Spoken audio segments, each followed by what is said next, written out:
우리 옆 사람들에게 한번 인사할까요? 하나님의 전신갑주를 취합시다. 네, 여러분 승리하시길 축복합니다. 여러분 명절 잘 보내셨습니까? 맛있는 거 많이 드셨나요? 맛있는 것도 많지만 영적인 전쟁도 매우 활발한 것이 한국 사회에 있는 명절의 기간입니다. 여러분 명절을 보내면서 우리 어린 친구들이, 중고등부 아이들이 겪는 이 사단의 영적인 시험들은 어떤 것이 있을까요? 얘들아, 너 공부 잘하니? 학교에서 몇 등 하냐? 그러면 안 그래도 공부가 어려운데 그 말 들으면 절망할 아이들이 굉장히 많습니다. 여러분 반에서 요즘에는 한 20명에서 30명 정도의 아이들이 있잖아요. 그럼 1등은 몇 명입니까? 1등은 한 명밖에 없습니다. 그러면 대다수의 아이들은 공부를 썩 잘한다는 느낌을 갖지 못하는 거죠. 청년들에게 너 왜 결혼은 안 하니? 뭐 문제 있니? 좋아하는 이성상은 뭐야? 그러면 얼마나 절망스러울까요? 그래서 요즘에 명절을 잘 보내기가 어려운 청년들이 많다고 합니다. 다들 큰 집으로 가면 나는 이번에 빠질래요. 왜 그럴까요? 영적인 시험들이 너무 많기 때문에. 너 요즘에 직장 생활 하니? 직장을 얻기가 굉장히 어려운 시기 아닙니까? 코로나 시기이기 때문에 그 한마디가 절망감을 가져다 줄 수도 있습니다. 너 직장 요즘에 들어갔다면서 어디니? 삼성이니? LG니? 월급은 얼마 받니? 얼마나 절망스럽습니까? 주부들은 음식을 하기에 얼마나 바쁜지 과거에 비하면 훨씬 많이 줄었지만 그래도 시어머니의 눈치를 봐야 하고 또 시누이의 눈치를 봐야 합니다. 특별히 이 대구 경북에 살고 있는 며느리들은 아직까지 여전한 것 같습니다. 여러분 영적인 전쟁은 왜 하나님께서 그냥 일어나도록 내버려 두실까요? 하나님께서는 우리의 왕이시고 이미 우리의 아버지 되시는데 우리는 하나님의 자녀가 되는 권세가 있지 않습니까? 그러면 영적인 전쟁의 이 파워의 게임에서 하나님께서 역사하시면 단번에 다 이기실 텐데 왜 우리는 그 영적인 싸움에서 굉장히 슬픈 일도 겪고 절망감도 경험하며 가끔 승리하는 일도 있을까요? 여러분 출애굽기를 한번 살펴보도록 하겠습니다. 이스라엘 백성들이 애굽 땅에서 종살이를 하다가 모세를 통하여서 하나님의 부름을 받고 이제 출애굽을 하려고 합니다. 그때 하나님께서 430년 동안 자신을 만난 적이 없었던 이스라엘 백성에게 임재하십니다. 여러분 430년 동안 하나님을 만난 적이 없다는 것, 그럼에도 불구하고 그 하나님을 믿고 있는 건 대단한 겁니다. 굉장하죠. 그런데 430년 동안 자기의 조상들, 아버지의 하나님이 어떤 분인지를 한 번도 경험해 보지 못했을 때 하나님께서는 그들에게 자신을 경험할 수 있는 일들을 벌이십니다. 나일강을 피바다로 만드시고 그 다음에 10가지 재앙을 하나님께서 쏟으시는데 애굽 땅, 이집트 땅이 초토화돼 버립니다. 그런데 마지막 재앙이 뭡니까? 장자의 죽음이죠. 어린 양의 피를 문설주에 바른 곳만, 그곳은 이스라엘 백성들이 있는 곳이었습니다.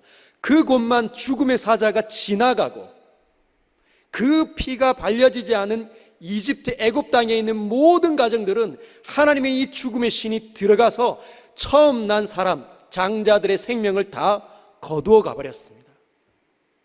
자신의 아이가 첫 번째 난 그 맏아들 장자가 죽었을 때 그 가정에는 얼마나 고통스럽고 절망스러운 일이 일어났을까요? 애곡하는 일, 통곡하는 일, 가슴이 찢어지는 일, 울부짖는 일이 이집트 땅, 애굽 땅에 온 천지에 가득했습니다. 이 집에도 아이를 잃었고 저 집에도 초상을 치르고 이 앞집에도 초상을 치른다면 얼마나 엄청난 일을 겪었을까요? 여러분 상상이 가십니까? 하나님의 신이 이 대구 땅에 왔는데 하나님 믿는 사람들보다 안 믿는 사람이 더 많으니 곳곳에서 울려 퍼지는 그 밤의 곡소리 얼마나 무시무시할까요? 그래서 애굽 사람들이 이제는 이스라엘 백성들을 내어줍니다. 그리고 이스라엘 백성들은 애굽 사람들로부터 선물, 귀한 재물을 얻어서 이제 출애굽, 애굽을 탈출하기 시작합니다. 그때 여러분들과 제가 애굽 사람들이었다면 어떤 느낌이었을까요? 재물이 갑자기 많아지고 소와 염소떼들이 갑자기 많아지고 우리를 그냥 내보내는 이집트의 그 어마어마한 권력자들, 어쩌면 이제 고생이 끝났구나, 우리를 이끌어 가시는 그 하나님이 이렇게 대단하다니 행복의 시작이 수 있겠다라는 생각을 아마 하지 않을까요? 그러나 웬걸요, 얼마 가지 않아서 홍해 앞에 다다랐을 때 뒤에서 적군이 이집트 그 군대가, 파라오의 군대가 쫓아오기 시작합니다. 여러분, 억울하다, 저놈들을 그냥 내버려 편하게 보낼 수 없다, 무기를 갖추어라, 병거를, 대열을 갖추어라, 군사들을 모집해라, 다 같이 진격하자 하고 뒤에서 쫓아오기 시작합니다. 여러분, 이집트는 그 당시에 고대 근동 아시아에서 메소포타미아, 바벨론, 그 아수르와 대적할 만큼 강력한 나라였습니다. 전쟁에 능한 나라였다는 거죠. 전쟁에 능한 그 나라의 대군이 자신들을 쫓아오고 있다는 소문을 들었는데 어디에 다다랐냐? 자신들 앞에는 그 넘실거리는 푸른 물에 홍해가 가로막고 있다는 겁니다. 진퇴양난입니다. 이건 뭐지? 나는 어떻게 해야 되지?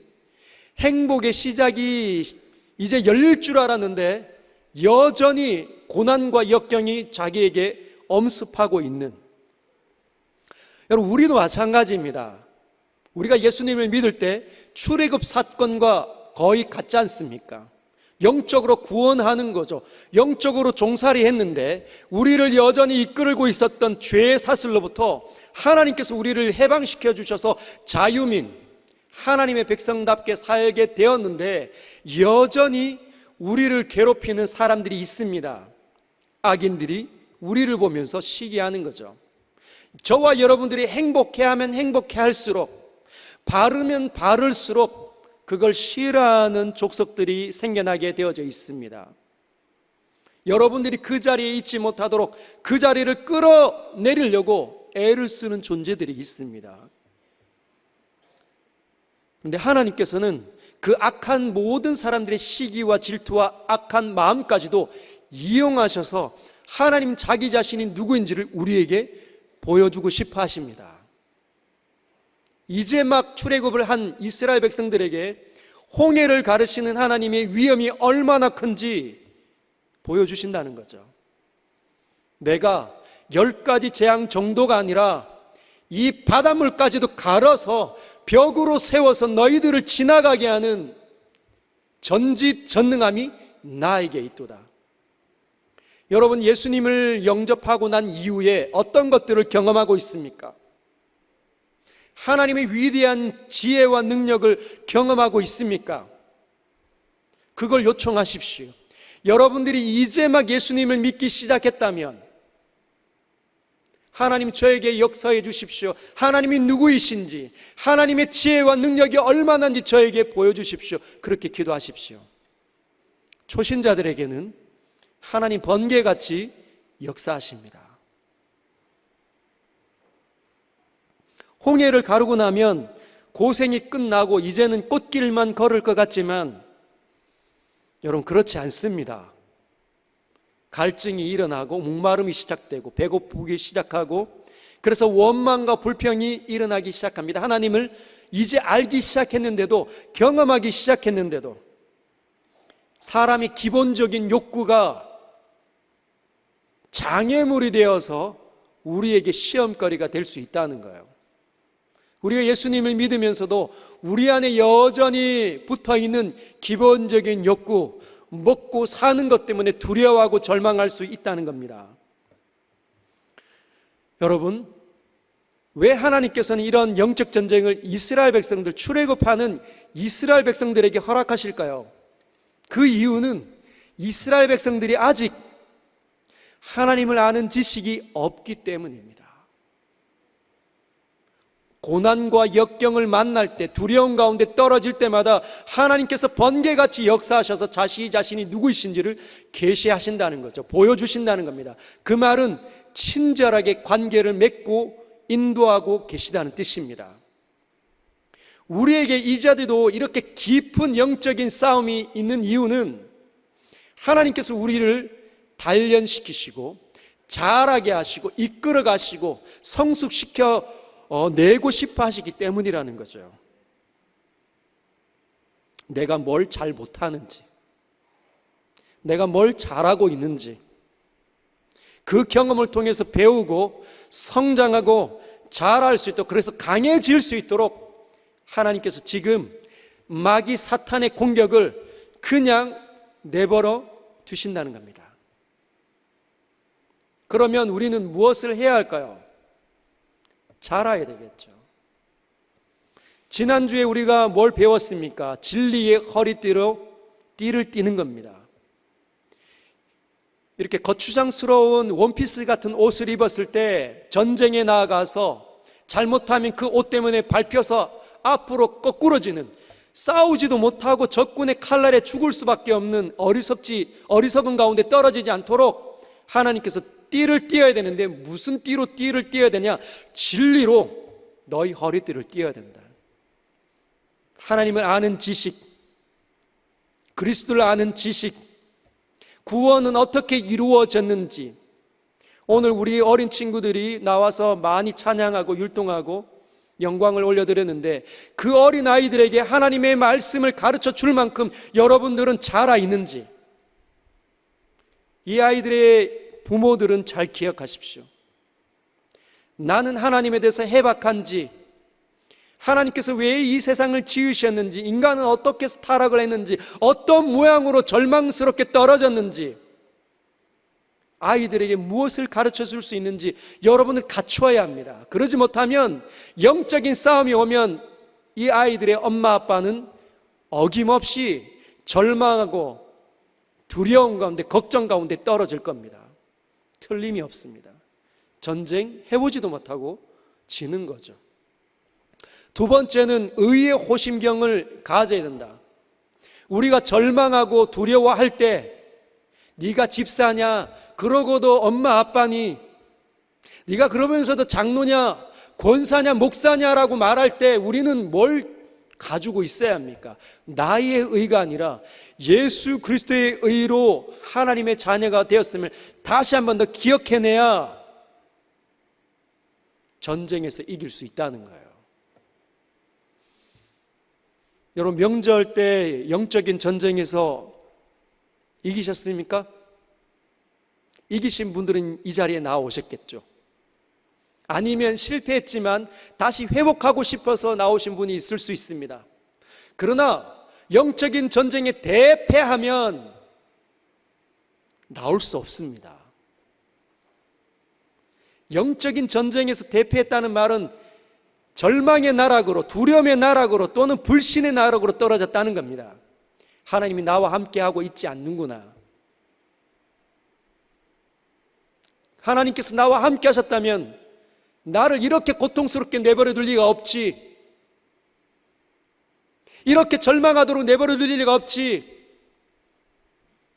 다른 사람들은 다 승승장구하는데 좋은 대학도 가고 좋은 직장에도 가고 정말 떵떵거리면서 예쁜 아내도 만나서 가정을 꾸리는 나는 이게 뭐야?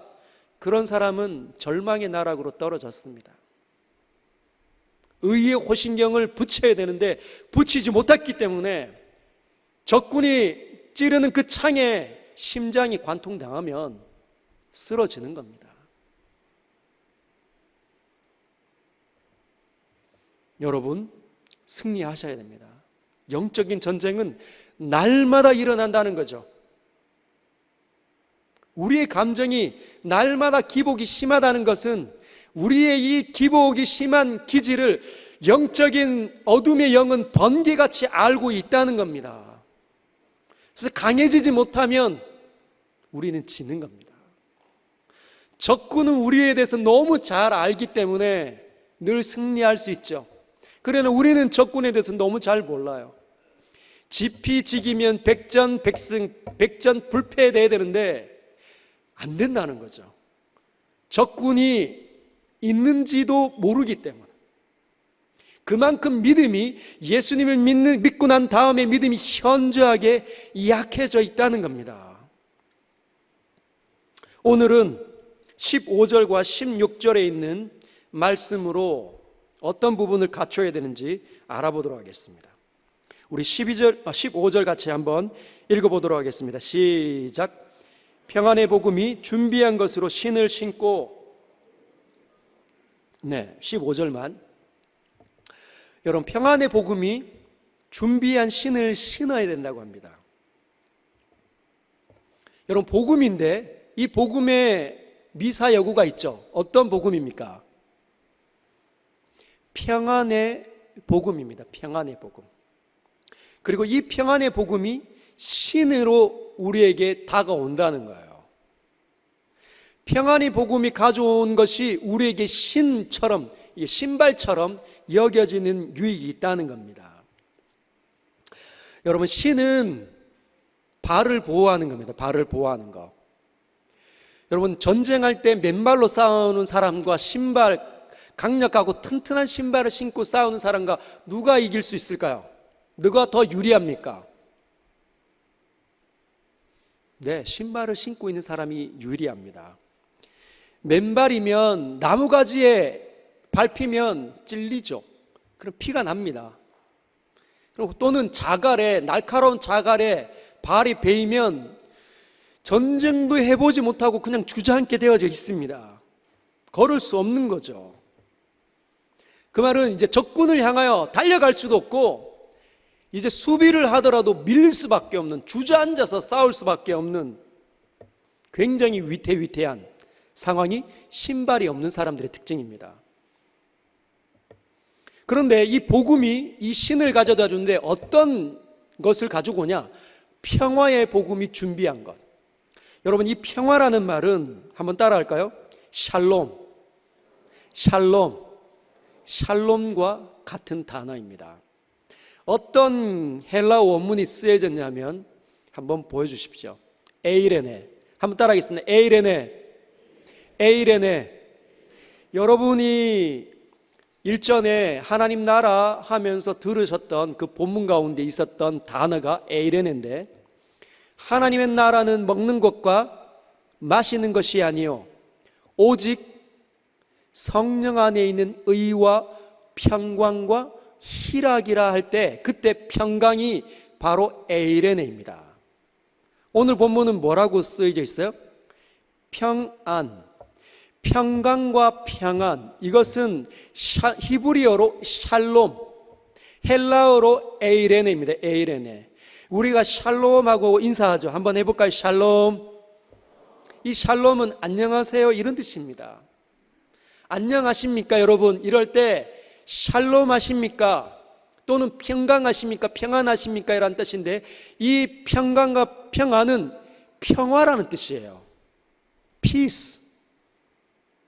이 평화는 화평이라는 말도 같습니다. 즉, 복음은 뭘 가지고 왔느냐? 우리에게 평화를 가지고 왔다는 겁니다.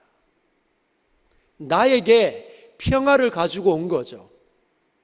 어떤 평화를 가지고 왔습니까? 하나님과 우리 사이가 원래는 불화했다는 거죠.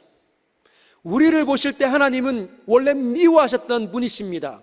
동이 서에서 먼 것 같이 아주 멀리 있는 존재로 우리를 여기셨습니다. 왜? 죄악을 먹고 마시니까.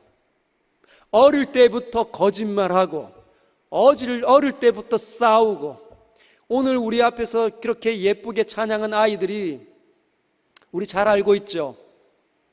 우리가 그렇게 가르치지 않아도 싸우고 다투고 시기하고 질투하고 내 것을 주고 싶어 하지 않는 이기적인 마음이 가득하다는 것, 그리고 위기가 오면 언제든지 거짓말할 수 있는 자들이라는 거죠. 여러분, 제가 좋아 보이죠? 여러분, 제가 좀 바르게 생겼지 않습니까? 아닌가요? 그러나 여러분, 저희 아내에게 가서 물어보십시오. 그리고 저희 아이들에게 가서 한번 물어보십시오. 목사님이 어떤 사람인지. 다 50보 100보입니다. 이 세상에 착한 성자로 태어나는 사람은 아무도 없습니다. 착하게 생긴 죄인들만 있는 거죠. 부드럽게 생긴 죄인들만 가득합니다. 좋아 보이는 죄인들이라는 거죠. 속으면 안 됩니다. 아무리 예쁘고 아무리 선해 보여도 하나님 보시기에는 죄를 먹고 마시며 이 땅에 살아가는 자들이었다는 겁니다.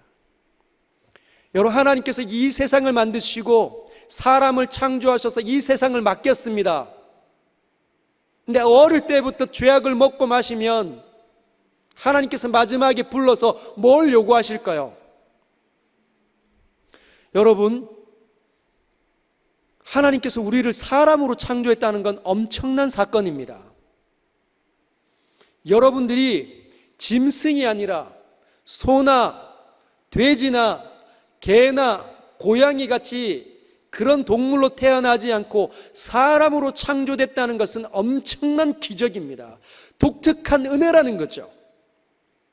그런데 하나님께서 여러분을 그렇게 사람으로 창조하셔서 기대하는 바가 있는데, 당신의 영원한 나라를 맡겨서 하나님의 뜻 가운데서 살아가도록 인생을 하나님의 형상으로 받아낸 그 인생을 값어치 있게 살아냈느냐 안 했느냐를 하나님 기대하신다는 겁니다. 그게 의로움이라는 거죠. 하나님께서는 여러분에게 의로운 삶을 기대하십니다. 왜냐하면 하나님께서는 의로우신 분이시니까. 하나님의 형상으로 지음받았다는 것은 의로운 삶을 살 수 있다는 거죠. 그래서 의로운 삶을 요구하십니다.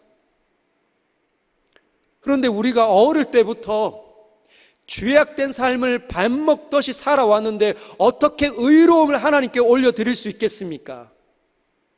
너는 내가 준 그 귀한 생명, 인간의 삶을 살면서, 인생을 살면서 어떤 삶을 살았느냐, 그 삶, 그 값어치, 그 가치만큼 그 삶을 나에게 보여줘라.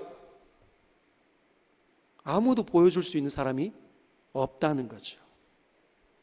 이게 바로 하나님과 우리 사이에 불화가 있는, 하나님이 절대로 우리에게 가까이 올 수 없고 우리도 하나님께 절대 가까이 갈 수 없는 장막이 있는, 담이 얼마나 높게 세워져 있냐면 하나님이 높으시잖아요. 얼마나 높으십니까? 무한히, 담이 무한히 높은 담이 가로막혀 있습니다. 그런데 하나님께서 복음을 이 땅에 선언하십니다. 내가 값을 치루었다. 예수께서 이 땅에 오셔서 우리 모든 죄악을 본인의 영혼과 육체에 다 짊어지시고 십자가에서 죽으셨습니다. 그리고 하나님께서 요구하는 그 의를 우리가 다 해내지 못하니까 우리에게 던져버릴 그 진노를 아들 예수, 우리의 어린 양이신 그 예수에게로 다 쏟아 부으셔서 예수를 초토화시켜버리셨습니다. 사망 가운데 떨어지신 것이죠. 그리고 값을 치루었다 선언하시면서 이제 하나님의 용서가 이 땅 가운데 선포되었다, 이렇게 말씀하신다는 거죠. 그게 바로 하나님과 우리 사이에 이 모든 장벽이 무너지는 예수님의 화목제물 되신다는 뜻입니다. 이 말을 이제 사도 베드로가 예수님에게 했던 말 속에 드러나는 부분이 있습니다. 마태복음 18장 21절에 보면 베드로가 이제 주님께 이렇게 이야기합니다. 21절에 그때에 베드로가 나와 이르되 주여 형제가 내게 죄를 범하면 몇 번이나 용서하여 주리이까? 7번까지 하오리이까? 여러분 잘 아는 것처럼 7번은 완전수입니다. 완전수.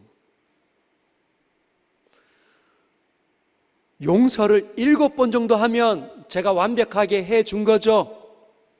예수님이 뭐라고 말씀하시냐면 아니 7번 뿐만 아니라 7번을 곱하기 70번 7번을 70번까지 해야 한다.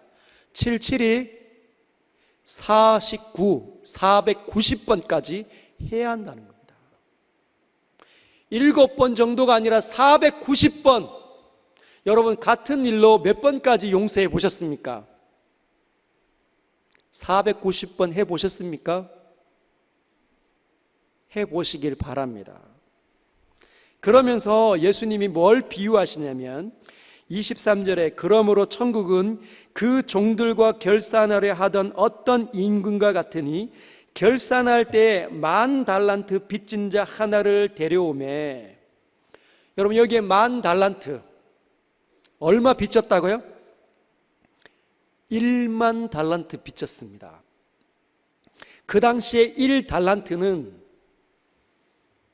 20년 동안 먹지 않고 하루 품삯을 20년 동안 모으면 모을 수 있는 돈이 1달란트입니다. 1데나리오는 하루 노동자의 품삯이 1데나리오거든요. 그러면 약 10만 원 정도 할 수 있죠. 그런데 10,000달란트는 20년 동안 모아야 되는데 10,000달란트가 되면 20만 년 동안 먹지도 않고 쓰지도 않아야 갚을 수 있는 돈의 양이 10,000달란트입니다. 10,000달란트. 사람이 몇 년 삽니까? 100년에서 120년 많게 살면 그렇게 살죠. 20만 년을 어떻게 살 수 있습니까? 20만 년을 모아야 되갚을 수 있는 돈을 빚진 사람이 임금에게 있었다는 거죠. 그래서 25절 보면 갚을 것이 없는지라 주인이 명하여 그 몸과 아내와 자식들과 모든 소유를 다 팔아 갚게 하라. 자신의 몸도 팔고 아내도 팔고 자식들도 팔고 가지고 있는 건 모든 거 팔아도 20만 년 갚아낼 수 있을까요? 그런데 그 사람이 어떻게 이야기하냐면 26절에 그 종이 엎드려 절하며 이르되 내게 참으셔서 내가 다 갚으리이다. 제발요 저를 불쌍히 여겨주세요. 제가 언젠가는 갚겠습니다. 언제 갚겠습니까? 20년 동안 안 먹어야 되는데 20만 년 동안 안 먹어야 되는데. 근데 주인이 불쌍히 여겨 놓아 보내며 그 빚을 탕감해 주었습니다. 그런데 그 종이 나가면서 28절에 보면 자기에게 100데나리온 빚진 동료 한 사람을 만나 붙들어 목을 잡아요. 멱살을 딱 잡습니다. 이놈 나의 빚을 갚아라. 얼마요? 100데나리온.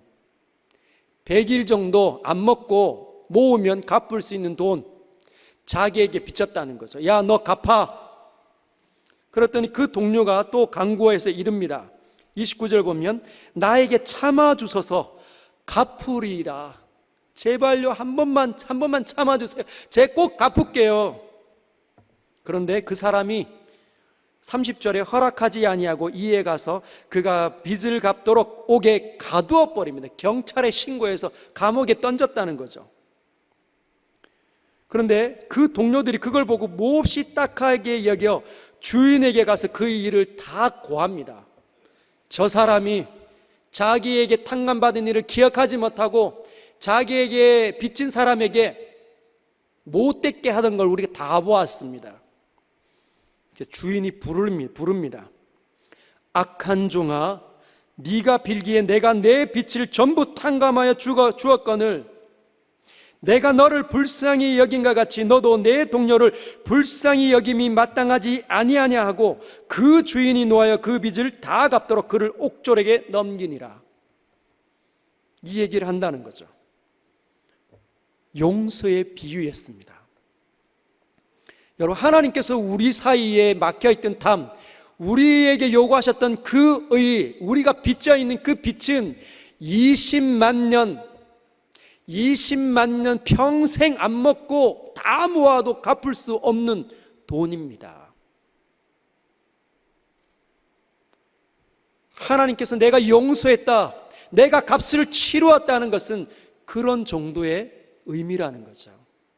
이 세상에 존재하는 모든 사람들은 갚을 능력이 없다, 할 수도 없다. 그러나 나는 불쌍히 여겨서 탕감해 주었노라. 이게 신입니다. 신발입니다. 신발. 복음이 우리에게 가져다 준. 그러면 지금 성경이, 에베소서에 있는 성경이 우리에게 도전하고 있지 않습니까? 평안의 복음이 준비한 신을 신고라는 말은 그 평안이 가져다 준 그 용서함을 가지고 나에게 악을 행하는 사람에게 가서 뭘 하라는 겁니까? 용서하라는 겁니다. 용서해야 영적인 전쟁에서 승리할 수 있다는 거죠. 여러분, 관계가 불화하면 여러분 마음과 제 마음이 편할 수 없습니다. 무리에 관계된 사람과 불화하면, 평화가 깨뜨려지면 샬롬은 깨어집니다. 평안도 깨어집니다. 불안과 어려움과 고통이 찾아오는 거죠. 아내와 다투어 보십시오. 자녀들과 다투어 보십시오. 그러면 고통스러운 일이 일어납니다. 그래서 하나님께서 우리에게 허락하신 것은 샬롬이죠. 샬롬. 그 샬롬을 깨닫는 사람은, 하나님으로부터 오는 절대적인 샬롬을 알고 있는 사람은 나와 관계된 사람에게 샬롬을 전하러 가는 겁니다. 사과하러 가는 거죠. 역시 여러분이 혹시 잘못해서 그 사람이 원통해하고 불안해하고 눈물을 흘리고 여러분과의 갈등을 여전히 유지하고 있습니까? 그러면 여러분이 가서 샬롬을 전해 주십시오. 예수 그리스도께서 우리에게를 향하여서 다 빚을 갚으신 것처럼 여러분도 가서 빚을 갚으시면 됩니다. 그때 그 가정에 샬롬이 임하게 되는 거죠. 신발이 심겨져 있는 사람만이 영적 전쟁을 할 수 있다는 겁니다. 자신의 발에서 신발이 벗겨지면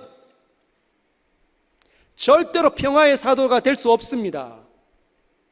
신발이 벗겨져 있으면 가시에 찔리고 자갈에 살이 베어서 움직일 수 없는 거죠. 적군에게 나아갈 수가 없습니다.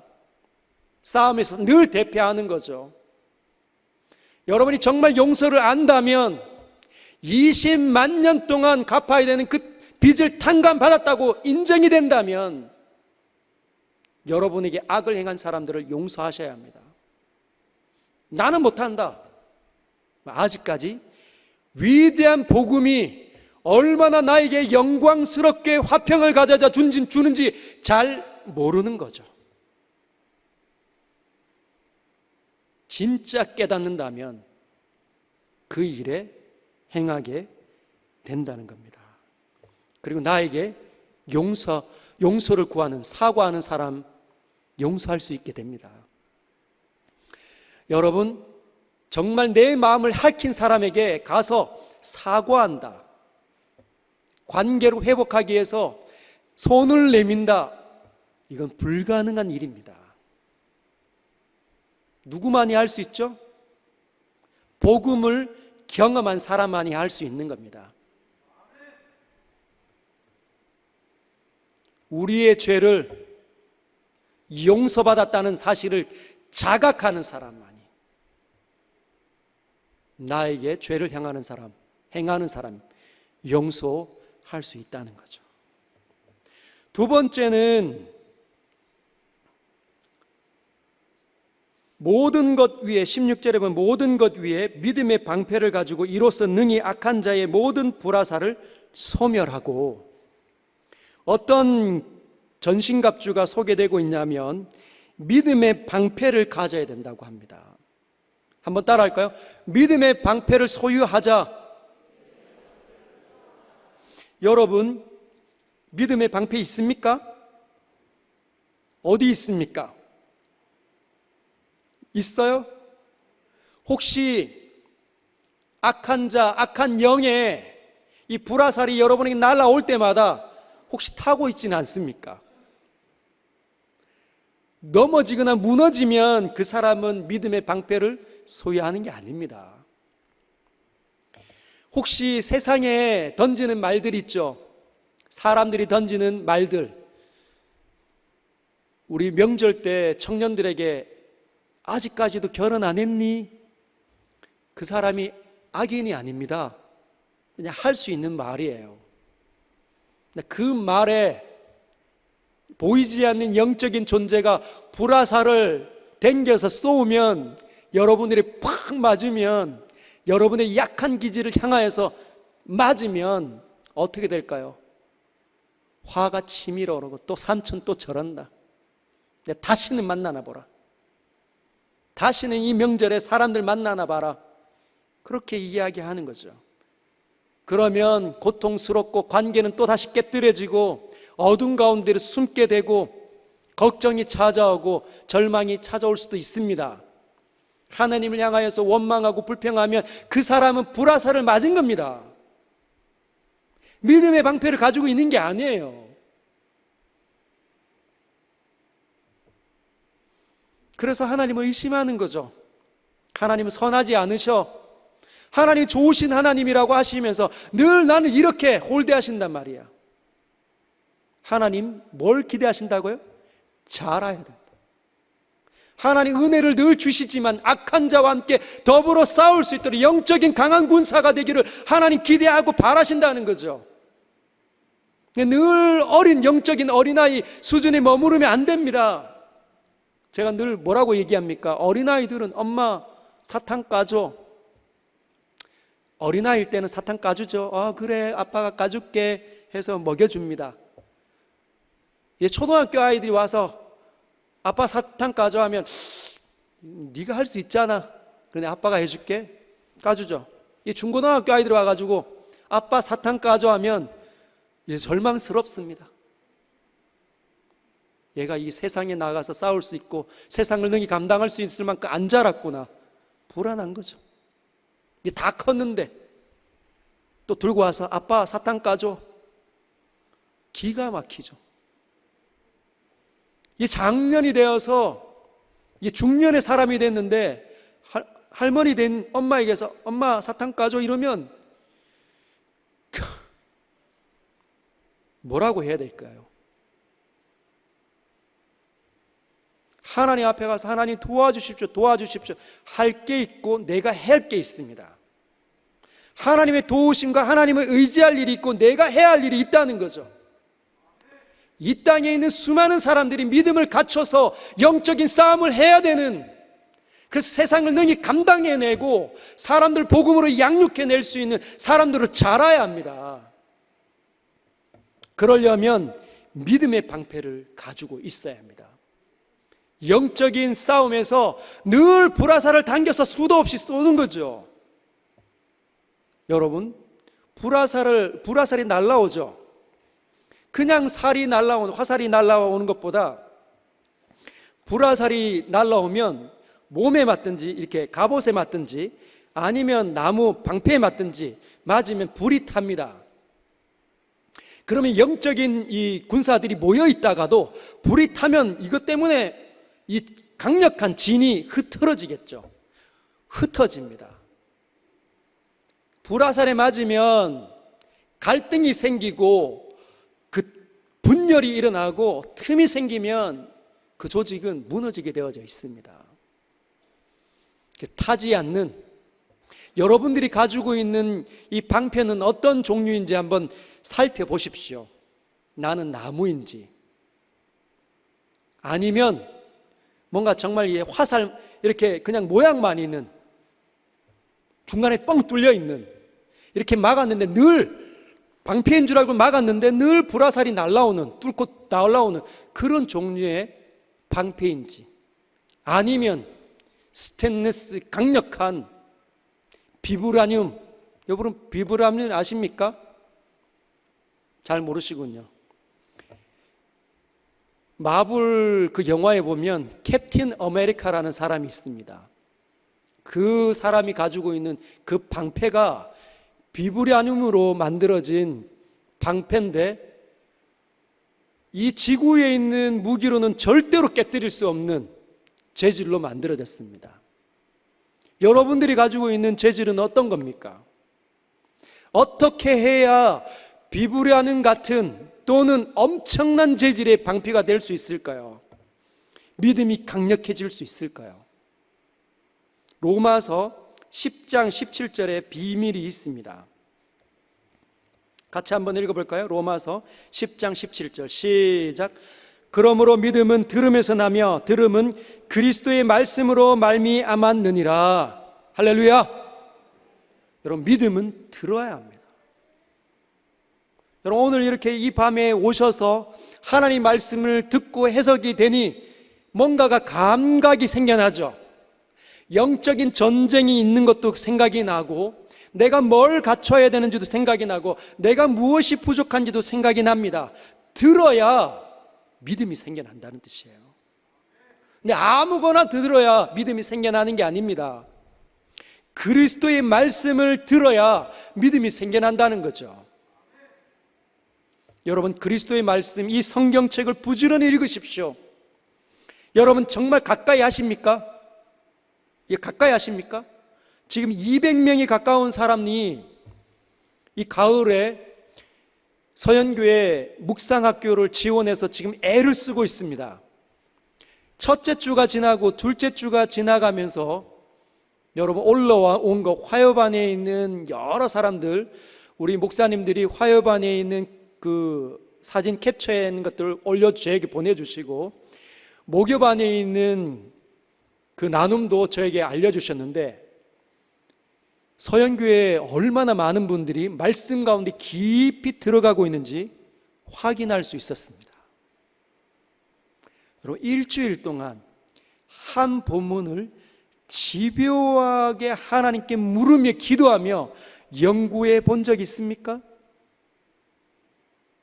여러분, 지금 묵상학교에 지원하지 않으신 분들은 여러분의 말씀 생활은 어떻습니까? 믿음은 들음에서 나고 들음은 그리스도의 말씀을 통하여서 생겨나는데, 여러분들은 그리스도의 말씀을 얼마나 강력하게 소유하고 있습니까?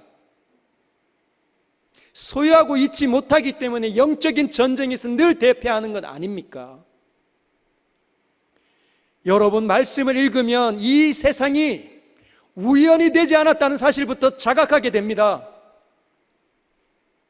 많은 사람들은 그냥 우연히 이 세상이 만들어졌지, 진화론에 의해서 만들어진 것이지, 얼마나 정확하고 얼마나 탁월한지 굉장하다는 거죠.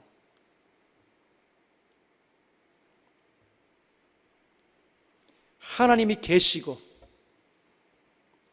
하나님을 인정하는 그것부터 믿음이 시작된다는 겁니다. 태초에 말씀이 계시니라. 여러분, 말씀에 사로잡히시기를 주님의 이름으로 축복합니다. 말씀 위에는 대안이 없습니다. 그리고 그 말씀을 통해서 믿음이 생겨납니다. 여러분을 향해서 수도 없이 불화살을 당겨도 여러분이 하나님에 관한 지식이 강력하면 강력할수록 모든 불화살들을 막아낼 수 있는 거죠. 하나님이 역사를 움직이게 가신다는 사실을 성경을 통해서 배울 수 있습니다. 그러면 내 인생도 책임지신다는 사실을 자각하겠죠. 내가 왜 이 땅에 2021년에 이 대한민국의 대구 땅에 살고 있는지, 서양교회의 한 공동체로 부름을 받았는지, 나는 무엇을 못하고 있고 나는 무엇을 갖춰야 되는지 그가 비로소 자각하기 시작할 겁니다. 그 사람이 그때 이기는 거죠. 하나님은 다 이유가 있으시지. 나를 구원하신 하나님이 나와 함께 하신 내가 뭐하러 절망하나? 나는 이길 수 있어. 공부 못해도, 좋은 직장을 못 가도, 여러분 하나님을 믿는 일에 최선을, 가장 달인이 되시길 바랍니다.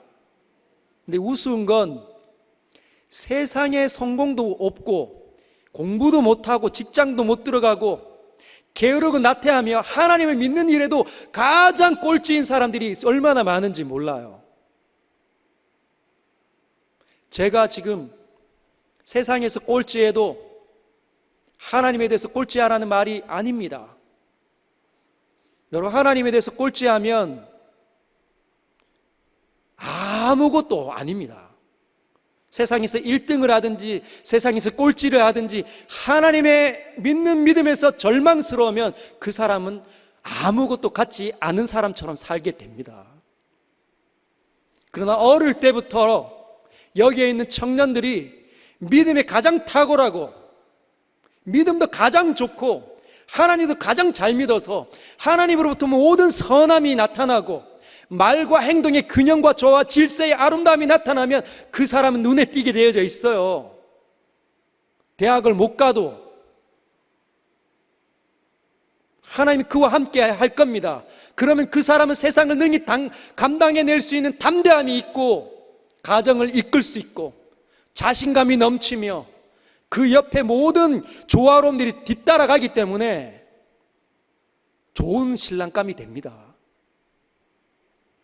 안 그렇겠습니까? 하나님 믿는 일에 정통하시길 축복합니다. 여러분, 아말렉 전투를 한번 생각해 보십시오. 이스라엘 백성이 출애굽하다가 이제 아말렉 족속과 전투를 벌이는데 어떻게 해서 이겼습니까? 모세가 산에 올라가서 두 손을 들었을 때 이 팔이 저리니까 팔을 내려요. 팔이 아프다. 내리면 어떻게 되죠? 지는 겁니다. 그래서 한쪽에 아론과 훌이 받친 거잖아요. 이게 무슨 의미입니까? 기도하라는 거죠. 그죠? 기도를 여러분 꼭 산에 올라가서 손을 들고 기도하는 건가요? 밑에서도 기도할 수 있잖아요. 하나님이 이기게 해주십시오. 그런데 왜 산에 올라가서 이렇게 두 손을 들고 기도하는 것 하나님이 우리에게 보여주시고 이스라엘 백성들에게 보여주셨을까요? 이스라엘 백성들은 하나님을 인식하는 정도의 이 믿음이 약해져 있기 때문에 기도하는 모습, 하나님을 인정하는 그 모습이 보여지도록 하나님 교훈하신 겁니다. 하나님을 인정할 때, 하나님을 인식할 때, 우리의 삶 속에서 임재하시고 함께 하신 하나님을 믿을 때만이 승리할 수 있다는 것, 이스라엘 백성들에게 교훈하신다는 거죠. 그럼 오늘 이 밤에 믿음의 방패를 소유하시길 주님의 이름으로 축복합니다.